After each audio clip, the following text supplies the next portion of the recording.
हरे कृष्णा। हम श्रीमद् भगवद गीता के द्वितीय अध्याय गीता का सार इसके 32वें श्लोक को हम आज पढ़ रहे हैं।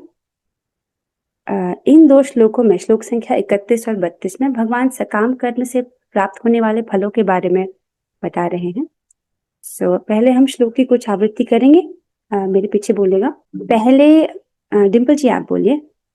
यदृच्छया चोपपन्नम यदृच्छया चोपपन्नम स्वर्गद्वारम अपावृतम स्वर्गद्वारम अपावृतम सुखिनः क्षत्रिया पार्थ सुखिनः क्षत्रिय पार्थ लभन्ते युद्धमीदृशम्।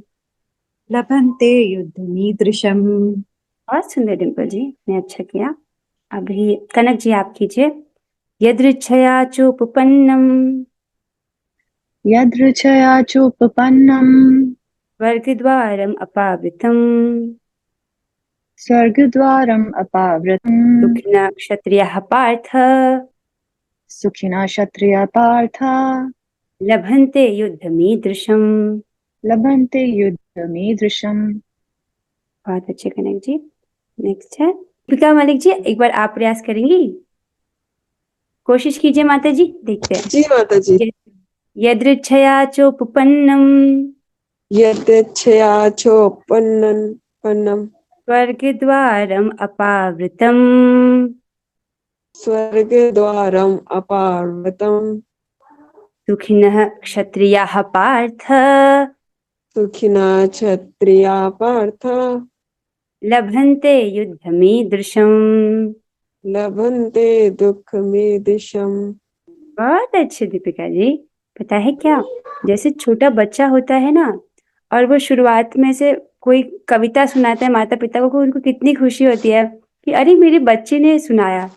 राइट, जब हम ऐसे श्लोक पढ़ रहे हैं, थोड़ा स्टम्बल भी कर रहे हैं, लेकिन राधा कृष्ण को बहुत प्रसन्नता हो रही है। अरे देखो, उसने मेरा गीता का श्लोक बोला। राइट, थोड़ा स्टम्बल भी कर रहे हैं तो भी भगवान प्रसन्न ही हो रहे हैं आपसे। ठीक है, थोड़ा सा अभ्यास चाहिए होगा आपको। इस श्लोक में भगवान क्या कह रहे हैं, एक बार इसका अन्वय जानते हैं। भगवान कह रहे हैं, हे पार्थ, पार्थ अर्थात हे पार्थ, हे पृथा के पुत्र, सुखिनः भाग्यवान क्षत्रियगण ही, राइट, यदृच्छया उत्पन्नम स्वतः प्राप्त अर्थात अपने आप प्राप्त। क्या हुआ है अपने आप प्राप्त? ये धर्म युद्ध में लड़ने का अवसर जो तुमको अपने आप प्राप्त हुआ है, ये भाग्यवान क्षत्रिय गणों को ही प्राप्त होता है। क्यों? क्योंकि अपावृतम स्वर्ग द्वारम च, एवं खुले हुए स्वर्ग द्वार के समान। ये कैसा है? तुम्हारे लिए स्वर्ग का दरवाजा खुलने वाला है। ईदृशम युद्धम, इस प्रकार के क्षत्रिय युद्ध को लभन्ते प्राप्त करते हैं। बोल रहे हैं भगवान कि जो भाग्यवान क्षत्रियगण हैं वही इस प्रकार के धर्म युद्ध में लड़ने को प्राप्त करते हैं। क्यों? क्योंकि ऐसे धर्म युद्ध में लड़ने से उनके लिए स्वर्ग के द्वार खुले रहते हैं। अब एक बार इसका हम भावार्थ पढ़ते हैं। हे पार्थ, वे क्षत्रिय सुखी हैं जिन्हें ऐसे युद्ध के अवसर अपने आप प्राप्त होते हैं, जिससे उनके लिए स्वर्गलोक के द्वार खुल जाते हैं। नहीं? बहुत अच्छे। अब भगवान अर्जुन के आर्गुमेंट्स को बहुत अच्छे से उत्तर कर रहे हैं। अगर आपको उनके आर्गुमेंट स्मरण हो तो यू कैन रियली शेयर, पर कोई बात नहीं, अगर आपको याद नहीं भी हो तो मैंने वो आर्गुमेंट्स डाले हैं। देखो, अर्जुन को डाउट था कि वो युद्ध करे कि ना करे।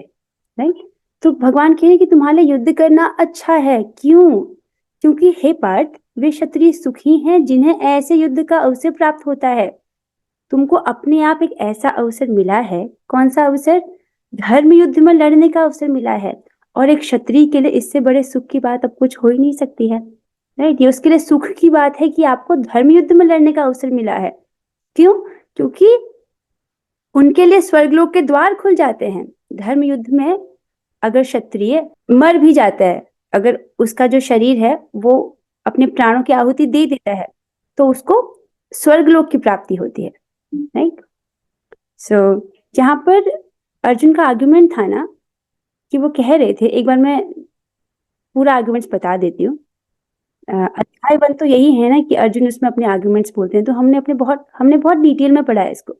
फिर भी मैं संक्षिप्त में एक बार बता देती हूँ। अर्जुन को ये संशय था कि वो युद्ध करें या ना करें। युद्ध करेंगे तो उसमें भी 2 ऑप्शंस हैं, विजय होगी या पराजय होगी। राइट, तो वो ये भी कहते हैं कि मुझे नहीं पता कि हमारे लिए विजय अच्छी या पराजय अच्छी। अगर विजय होगी तो भीष्म पितामह और गुरुजनों का वध करना अनिवार्य है, राइट। और फिर वो कहते हैं कि गुरुजनों का वध करने का दोष लगेगा और परलोक लाभ से वंचित हो जाएंगे, हमको दोष लगेगा, हमको पाप लगेगा, इस प्रकार का उनको भय था। और फिर वो सोचते हैं कि अगर मान लो हम जीत भी गए, राइट, तो हमको राज्य सुख प्राप्त होगा, लेकिन गुरुजनों के रक्त से रंजित भोग प्राप्त होगा। फिर अंत में भगवान कहते हैं कि यदि उसकी विजय हो भी जाए, यदि अंत में अर्जुन एक और आर्गुमेंट देते हैं कि अगर उसकी जीत हो भी जाए क्योंकि उसका पक्ष न्याय पर है, तो भी यदि धृतराष्ट्र के पुत्र मरते हैं तो उनके बिना रह पाना अत्यंत कठिन हो जाएगा। उस दिशा में यह उसकी दूसरी प्रकार की हार होगी। अर्थात अर्जुन सोच रहे हैं कि ये तो विजय है, लेकिन इस प्रकार का राज्य भोग पाना जो कि रक्त से रंजित है और सभी परिवार के जो लोग हैं वो मर जाएंगे, उस प्रकार की जीत को भी अर्जुन कह रहे हैं ये भी एक प्रकार की हार ही है, राइट। अब भगवान समझा रहे कि देखो अर्जुन, तुम्हारे लिए ये युद्ध करना श्रेष्ठ है। एक क्षत्रिय के लिए इस प्रकार के युद्ध में लड़ना, धर्म युद्ध में लड़ना उनके लिए सुख, वो उनके लिए वही उनके लिए सुख है। क्यों? क्योंकि अगर वो धर्म युद्ध में लड़ रहे हैं, उनके प्राणों की आहुति, अगर वो मर भी जाते हैं, राइट, अगर वो देह त्याग भी देते हैं, वीर गति को प्राप्त होते हैं, तो उनको स्वर्ग की प्राप्ति होती है। और अगर जीत जाते हैं तो पृथ्वी का राज्य मिलता है, राइट, जो भगवान आगे के श्लोक में बोलेंगे। और अभी बहुत अच्छा आर्गुमेंट है, श्रीधर स्वामी जी की टीका से लिया गया है। श्रीधर स्वामी जी बोलते हैं कि अर्जुन ये बात कह रहे थे भगवान श्री कृष्ण को 1.36 में। क्या कह रहे थे? पापमेवाश्रयेदस्मान् हत्वेतानाततायिनः तस्मान्नार्हा वयं हन्तुं धार्तराष्ट्रान् सबान्धवान् स्वजनं हि कथं हत्वा सुखिनः श्याम माधव। अर्जुन कह रहे थे यदि हम ऐसे आतताइयों का वध करते हैं तो हम पर पाप चढ़ेगा, अतः यह उचित नहीं होगा कि हम धृतराष्ट्र के पुत्रों तथा उनके मित्रों का वध करें। हे लक्ष्मीपति कृष्ण, इससे हमें क्या लाभ होगा और अपने ही कुटुंबियों को मारकर हम किस प्रकार सुखी हो सकते हैं? अर्जुन को बिल्कुल समझ नहीं आ रहा था कि ये हमारे लिए सुख का मार्ग कैसे है, राइट। हम इस प्रकार अपने ही कुटुंबियों को मारकर हम किस प्रकार सुखी हो सकते हैं? भगवान कितने अच्छे से उत्तर दे रहे। भगवान कह रहे हैं यही श्लोक जो हमने आज पढ़ा, यदृच्छया चोपपन्नम स्वर्गद्वारम अपावृतम सुखिनः क्षत्रिया पार्थ लभन्ते युद्धमीदृशम। हे पार्थ, वे क्षत्रिय सुखी हैं जिन्हें ऐसे युद्ध के अवसर अपने आप प्राप्त होते हैं, जिससे उनके लिए स्वर्गलोक के द्वार खुल जाते हैं, राइट। क्षत्रिय के लिए तो यही सुख है कि उसको धर्म युद्ध में लड़ने को मिले, राइट। जैसे भक्तों के लिए यह सुख है कि उनको कृष्ण के बारे में बोलने को मिले, कृष्ण के बारे में सुनने को मिले, राइट। उसी प्रकार क्षत्रियों के लिए सुख है कि उनको धर्म युद्ध में लड़ने को मिले। अब आइए तात्पर्य पढ़ते हैं। तात्पर्य में प्रभुपाद जी बहुत अच्छे से समझाते हैं। अनुवाद और तात्पर्य कृष्ण कृपा मूर्ति श्री श्रीमद AC भक्तिवेदांत स्वामी श्री प्रभुपाद द्वारा। प्रभुपाद जी बता रहे हैं कि विश्व के परम गुरु कौन? भगवान श्री कृष्ण अर्जुन की इस प्रवृत्ति की भर्त्सना करते हैं जब वह कहता है कि उसे इस युद्ध में कुछ भी तो लाभ नहीं दिख रहा है, इससे नरक में शाश्वत वास करना होगा। अर्जुन द्वारा ऐसे वक्तव्य केवल अज्ञान जन्य थे। अब प्रभुपाद जी कौन से आर्गुमेंट को बोल रहे हैं? प्रभुपाद जी अर्जुन के उस आर्गुमेंट की बात कर रहे हैं जो उन्होंने 1.43 में कहा था। क्या कहा था अर्जुन ने तब? अर्जुन कह रहे थे उत्सन्न कुल धर्माणाम मनुष्याणाम जनार्दन नरके नियतम वासो भवती थी अनुशुश्रुमा।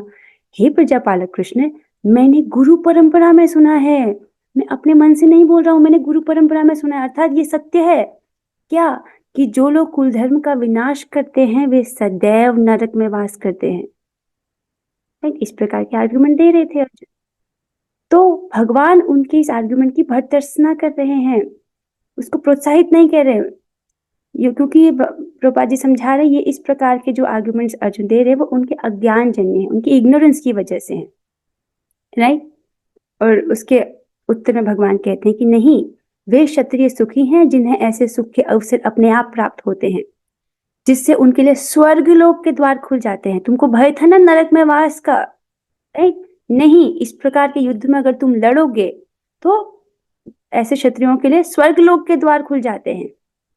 समझो, वह अपने स्वधर्म के आचरण में अहिंसक बनना चाह रहा था, बिकॉज अर्जुन युद्ध नहीं करना चाह रहे थे। उन्होंने ये सोचा था, वो सोच रहे थे कि गुरुजनों को मारने से अच्छा तो है कि मैं भिक्षा मांगकर आजीविका चलाऊं। Right, this is what he wanted, कि अगर मैं गुरुजनों को मारूंगा तो मुझे राज्य सुख प्राप्त तो होगा, लेकिन वो गुरुजनों के रक्त से रंजित भोग होंगे। राइट, उन्होंने कहा इससे अच्छा तो ये है कि मैं भिक्षा मांगकर जी रहूं। राइट, राज्य सुख नहीं मिलेगा, कम से कम परलोक लाभ तो मिलेगा, ऐसा वो कह रहे थे। तो प्रभुपाद जी कह रहे हैं कि अर्जुन अपने स्वधर्म के आचरण में अहिंसक बनना चाह रहे थे, वो हिंसा नहीं करना चाह रहे थे। किंतु एक क्षत्रिय के लिए युद्ध भूमि में स्थित होकर इस प्रकार का अहिंसक बनना मूर्खों का दर्शन है। राइट, अगर पुलिस है और गुंडे जो हैं वो जनता को परेशान कर रहे हैं और पुलिस भी उनसे डरने लग जाए और हिंसा करने से बचे फिर, राइट, तो वो पुलिस बनना उनके लिए सार्थक नहीं हुआ ना। तो इस वक्त अर्जुन का धर्म है कि उनको युद्ध करना है, लेकिन वो हिंसा नहीं करना चाह रहे। तो प्रभुपाद जी समझा रहे हैं कि अगर वो ऐसा करते, अहिंसा मतलब हिंसा नहीं करते और युद्ध नहीं करते, तो ये केवल क्या होता, इस प्रकार अहिंसक बनना मूर्खों का दर्शन है।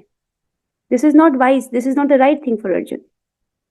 पराशर स्मृति में व्यासदेव के पिता पराशर ने कहा है, पराशर मुनि कौन है, वो भगवान व्यासदेव के पिता। उन्होंने पराशर स्मृति में क्या कहा है, क्षत्रियो ही प्रजा रक्षन सशस्त्र प्राणि प्रदंडयन निर्जित्य पर सैन्यादि क्षितिम धर्मेण पालयेत। क्या कह रहे हैं, क्षत्रिय का धर्म है कि वह सभी क्लेशों से नागरिकों की रक्षा करे, राइट, इसीलिए उसे शांति तथा व्यवस्था बनाए रखने के लिए हिंसा करनी पड़ती है। अतः उसे शत्रु राजाओं के सैनिकों को जीतकर धर्म पूर्वक संसार पर राज्य करना चाहिए। ठीक है, उन्होंने बताया कि क्षत्रिय का धर्म है कि वो नागरिकों की रक्षा करे सभी प्रकार के क्लेशों से, और उनकी शांति और व्यवस्था बनाए रखने के लिए उनको हिंसा करनी पड़ती है। देखो, हम गुंडों को ये नहीं बोल सकते कि अगर आप आपकी इच्छा हो तो आप धर्म का पालन करें, ऐसे नहीं गुंडे मानते हैं। राइट, वरना सरकार इतने नियम क्यों बनाती है, ये ट्रैफिक लाइट के इतने नियम है तभी तो लोग पालन करते हैं, चालान है तभी तो उसके भय से लोग पालन करते हैं, है कि नहीं। सो शांति तथा व्यवस्था बनाए रखने के लिए हिंसा करनी पड़ती है। यदि सभी पक्षों पर विचार करें तो अर्जुन को युद्ध के विमुख होने का कोई कारण नहीं था। आप एग्री करते हैं इस बात से, आप अपने राइट समझ रहे हैं, उनको युद्ध से विमुख होने का कोई कारण नहीं था, उनको युद्ध करना चाहिए। यदि वह शत्रु को जीतता है तो राज्य भोग करेगा, राइट, और यदि वह युद्ध भूमि में मरता है तो स्वर्ग को जाएगा, जिसके द्वार उसके लिए खुले हुए हैं, क्योंकि यह धर्म युद्ध है। युद्ध करने के लिए दोनों ही तरफ लाभ मिलेगा। आप समझ रहे हैं इस बात को। इफ यू कम हियर, इधर देखो, अगर वो युद्ध करते हैं, राइट, अगर वो जीत गए तब तो राज्य भोग मिलेगा, अगर पराजय भी हो गई मतलब वीरगति को प्राप्त हुए तो उनको स्वर्ग प्राप्त होगा। राइट, दोनों ही केस में उनके लिए अच्छा ही है। ओके, ये वाला ऑप्शन उनके लिए बिल्कुल अच्छा नहीं है। राइट, क्योंकि उनका वो क्षत्रिय है, उनका धर्म है युद्ध करना। अच्छा, यहाँ पर ये जो टीका है वो समाप्त होती है। अब एक आखिरी चीज है जो मुझे आपसे कहनी है कि भक्तों का आपस में एक दूसरे के प्रति क्या कर्तव्य है।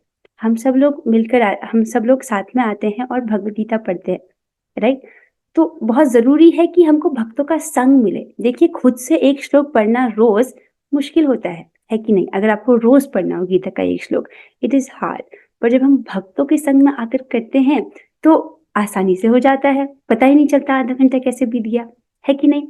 तो हमारा क्या कर्तव्य बनता है दूसरे भक्तों के प्रति, क्या है वो, एक दूसरे को उत्साहित करना, राइट, एक दूसरे को इनकरेज करना, ये हमारा दूसरे भक्त के प्रति कर्तव्य। देखिए, जैसे बहुत सारे नियम हैं, प्रभुपाद जी ने बहुत सारे नियम बोले कि देखो कम से कम 16 माला जप करो, ये 4 नियम करो। देखिए, कोई इसे पालन कर जाएगा, कोई किसी को परेशानी होगी। मैं देखती हूँ कि भक्त लोग जो है ज्यादातर नियम सारे पालन कर लेते हैं, क्योंकि कोई चाय और कॉफी में अटक जाता है बस, राइट। बड़ी चीजें वो सब कर लेते हैं, लेकिन चाय कॉफी में अटक जाते हैं, है कि नहीं। तो बस उनको भी आप प्रोत्साहित कर सकते हो, चलो ठीक है, अगर तुम दिन में जैसे दिन में कोई 3 बार पी रहा है तो उसे कम कर सकता है, राइट, 2 बार कर लो, राइट, ऐसे करके धीरे धीरे धीरे कम करो। कम से कम संकल्प तो रखे कि मुझे छोड़ना है इसको, अगले 6 महीने में छोड़ दूंगा, लेकिन धीरे धीरे धीरे धीरे धीरे, राइट। कोई 4 पी रहा है दिन में तो 2 तो कर ले कम से कम, राइट। छोड़ना तो है ही है तमोगुण। आप जितनी बार चाय कॉफी का संपर्क कर रहे हो, आप तमोगुण का संपर्क कर रहे हो। आप जानते हो तमोगुण बढ़ेगा तो अज्ञान और आलस्य ये सब बढ़ेगा, राइट। तो हम तो बस बता सकते हैं, तो इसलिए जितना आप कर पा रहे हो दिस इज वेरी गुड। जो नहीं कर पा रहा, जो कम कर पा रहा, आप उसको इनकरेज कर सकते हो। चल तू पूरा नहीं छोड़ पा रहा, थोड़ा आधा आधा तो करो, थोड़ा थोड़ा तो करो। अगर हम भगवान के पूरे आदेश को नहीं भी पालन कर पा रहे, 100% नहीं भी कर पा रहे, अरे हम 10% तो कर सकते हैं, राइट। बहुत सारे आप में से बहुत सारे भक्त 16 माला करते हैं रोज, दिस इज वेरी गुड। लेकिन जो 16 माला नहीं कर पा रहे, कम से कम 2 तो कर सकते हैं, है कि नहीं। 2 तो कोई भी कर सकता है, छोटा बच्चा भी कर सकता है। 20 मिनट का कमिटमेंट है बस, इजंट इट।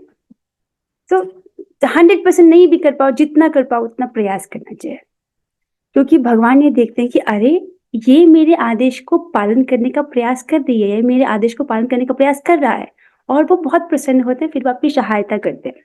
लेकिन अगर आप बिल्कुल ही नहीं पालन कर रहे हुए तो ये क्या होगा, भगवान की अवज्ञा। भगवान ने जो आदेश दिया आप बिल्कुल नहीं पालन करोगे तो भगवान की अवज्ञा हो जाएगी कि आप उनके इंस्ट्रक्शन को मान ही नहीं रहे हो, राइट। तो ये अपराध हो जाएगा, ओके, वो हमको नहीं करना है। अब देखो, जैसे पक्षी उड़ते हैं ना आसमान में, तो पक्षी झुंड में एक साथ उड़ते हैं, एक दूसरे को देखकर उत्साहित होते हैं। उड़ते सब अपने ही पंखों से हैं, इजंट इट, लेकिन एक दूसरे को देखकर उत्साहित होते हैं, और इस प्रकार लंबी यात्रा तय कर लेते हैं, राइट। ठीक उसी प्रकार व्यक्ति को भक्तों के संग में रहकर भक्ति करनी चाहिए और एक दूसरे को उत्साहित करना चाहिए, ठीक है। अच्छा ठीक है, इसी के साथ यहाँ पर समाप्त होता है। किसी भक्त का प्रश्न, पहले हम क्लास के प्रश्न कर लेते हैं, फिर हम आपके प्रश्नों को लेंगे, ठीक है। अभी आप लोग अपना माइक ऑन कर सकते हो, वही जिसको मैं बोलूंगी, ठीक है। सभी करेंगे तो केओस हो जाएगा, राइट। पहला प्रश्न है, एक क्षत्रिय के लिए सुख क्या है? जिसको आता है हाथ खड़ा करना, ठीक है। एक क्षत्रिय के लिए सुख क्या है? निधि माता जी बोलिए, आप बोलिए। हरे कृष्णा। हरे कृष्ण माता जी, बोलिए। वो धर्म युद्ध करे। हाँ, उसको धर्म युद्ध में लड़ने का अवसर मिले, बहुत अच्छा। नेक्स्ट प्रश्न है, पराशर स्मृति के अनुसार क्षत्रिय का क्या धर्म है? क्या धर्म है? ये थोड़ा टफ क्वेश्चन हो गया ना। अच्छा आभा माता जी बताइए, आप बताइए। क्षत्रियों का धर्म है कि वह सभी कलेशों से अपने नागरिकों की कलेशों से नागरिकों की रक्षा करे। और उसके लिए उसको हिंसा उपयोग वो कर सकता है, उसको हिंसा करनी पड़ती है उसके लिए। हाँ, जितना करे। ठीक है, बहुत अच्छा उत्तर दिया आपने। नेक्स्ट है, अर्जुन को युद्ध करना चाहिए या युद्ध नहीं करना चाहिए, और क्यों? कौन बताएगा ये? It's okay, even if you do mistake that's okay ना, क्या जा रहा है, दो हाथ, ठीक है। अच्छा ठीक है, कनक जी आप बताइए, क्या करना चाहिए अर्जुन को? अर्जुन को युद्ध करना चाहिए क्योंकि वो एक क्षत्रिय है और उसका धर्म है इस समय युद्ध करना। ठीक है, बहुत अच्छा उत्तर है, बहुत अच्छा उत्तर है। हम दूसरा आप लोग के भी आंसर सुनना चाहेंगे। निधि माता जी आप भी कुछ कहना चाहते हो, आप भी बोलिए। क्या करना चाहिए अर्जुन को, युद्ध करना चाहिए नहीं करना चाहिए? अर्जुन को युद्ध करना चाहिए। क्यों? और अपने मतलब कि धर्म की, क्षत्रिय का धर्म है कि वह अपना युद्ध करे और अपने धर्म का पालन करे, क्योंकि ये धर्म युद्ध है। ठीक है ठीक है ठीक है, बहुत अच्छा उत्तर है। अगर वो युद्ध करेगा, जीत गया तो स्वर्ग मिलेगा, हार गया तो सॉरी जीत गया तो पृथ्वी का राज, और हार भी गया तो स्वर्ग की प्राप्ति, तो भी उसको युद्ध ही करना चाहिए। दोनों में उसका लाभ ही है, राइट। ठीक है, बहुत अच्छे उत्तर दिए। आखिरी प्रश्न है, अर्जुन ने कहा कि अपने कुटुंबियों को मारकर हम किस प्रकार सुखी हो सकते हैं, राइट। ये अर्जुन का आर्गुमेंट था, तो जिस पर भगवान ने इसके उत्तर में क्या कहा? कनक जी आपका हाथ खड़ा है। अच्छा, मैंने हाथ कोई नीचे कर लिया। ठीक है। ओके ठीक है, इसका उत्तर मैं दे देती हूँ। भगवान ने इसके उत्तर में कहा कि ये तो एक क्षत्रिय के लिए सुख की बात है कि उसको इस प्रकार के धर्म युद्ध में लड़ने को अपने आप मिल रहा है। आपको धर्म युद्ध में लड़ने का अवसर मिल रहा है, राइट? ये तो आपके लिए सुख की बात है, एक क्षत्रिय के लिए ये सुख है। वो कहते ना, इस प्रकार मैं कैसे सुखी हो सकता हूँ? भगवान कहते हैं एक क्षत्रिय के लिए यही सुख है कि उसको धर्म युद्ध में लड़ने का अवसर मिले, राइट? इसलिए भी तुमको युद्ध करना चाहिए। चलो, बहुत अच्छे से आप लोगों ने पार्टिसिपेट किया। बहुत अच्छा लगता है कि आप लोग क्लास सुनते हो। This is very very good. ठीक है, विद दिस हम आज की क्लास को यहीं पर विराम देते हैं। आप लोगों ने बहुत अच्छे से पार्टिसिपेट किया। हम 3 बार हरे कृष्ण महामंत्र का जप करेंगे। Let us do it together. हम सभी साथ में करेंगे। आप अपने माइक को ऑन कर लीजिए। हरे कृष्णा हरे कृष्णा कृष्णा कृष्णा हरे राम राम राम हरे हरे कृष्णा कृष्णा हरे राम राम राम हरे कृष्णा कृष्णा हरे राम राम राम हरे हरे। श्रीमद् भगवद गीता की जय। श्रील प्रभुपाद की जय। और हरे कृष्णा।